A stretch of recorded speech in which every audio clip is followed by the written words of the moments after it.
ఏమీ పిల్ల, ఎవరే వాడు, నీ మొగుడే కదా, ఎక్కడికి పారిపోయాడు అన్నారు. అమ్మంది, అయ్యో తండ్రి, నువ్వు నాకు తండ్రి లాంటి వాడివి, నన్ను గద్దిస్తావెందుకయ్యా, పువ్వుల తోటలో విహరిద్దామని తీసుకొచ్చాడు, వచ్చాను.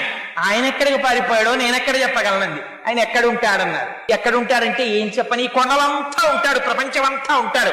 ఎంత గడుసుగా మాట్లాడేవే పిల్ల, అంతటా ఉంటాడా, కానీ మీ ఆయన్ని చూపించలేవా?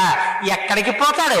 చీకటిగా ఉంది కదా, నేను వృద్ధుణ్ణి అయిపోయాను, నిన్ను గుర్తుపడదామన్నా నువ్వెవరో గుర్తుపట్టలేకపోతున్నాను, అందుకని నిన్ను ఈ సంపంగి చెట్టు కట్టేస్తానని మొలకున్న ఉత్తరీయం తీసి ఉత్తరీయం వేసి కట్టేశారు. ఆయన కట్టేస్తే పాపం తల్లి రాత్రంతా సంపంగి చెట్టుకి కట్టుబడిపోయి ఉండిపోయిందండి. ఏమా తల్లి కర్మ, ఆ తల్లి కనుబొమ్మ కదిలితే ఐశ్వర్యం వస్తుంది. అటువంటి తల్లిని ఉత్తరీయంతో కట్టేశారు అనంతాచార్య వారు. కట్టేస్తే తెల్లవారిపోయింది, గుడి తలుపులు తెరిచారు.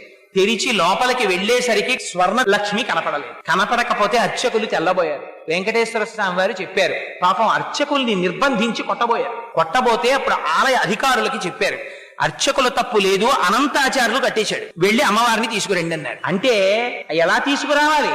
కన్యాదానం చేయడానికి పిల్లని తీసుకొచ్చినట్టు తీసుకురావాలి, అనంతాచార్యులు అలా తీసుకురామనండి అన్నారు. అందుకని 8 ఏళ్ల పిల్లగా మారిపోయింది. సంకనెత్తుకుని వచ్చారు అనంతాచార్యులు వారు. ఎత్తుకొచ్చి తీసుకొచ్చి అక్కడ కూర్చోబెట్టి, అయ్యా తెలియక తప్పు చేశాను అయ్యా వెంకటాచలపతి, ఇదిగో తీసుకొచ్చేసాను, అమ్మవారిని తీసుకోమన్నారు. అంటే ఆయన అన్నారు, నువ్వు అలా తీసుకొచ్చి ఇచ్చేస్తే కుదురుతుందా?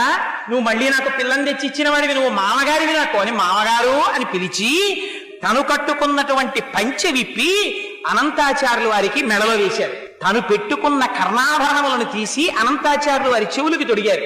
తన మెడలో వేసుకున్నటువంటి హారములు తీసి అనంతాచార్యులు వారి మెడలో వేశారు. అదిగో ఆ అనంతాచార్యుల వారంటే అంత పరమపావనమై ఆయనతో సాంగత్యమును అనుభవించిన వారు.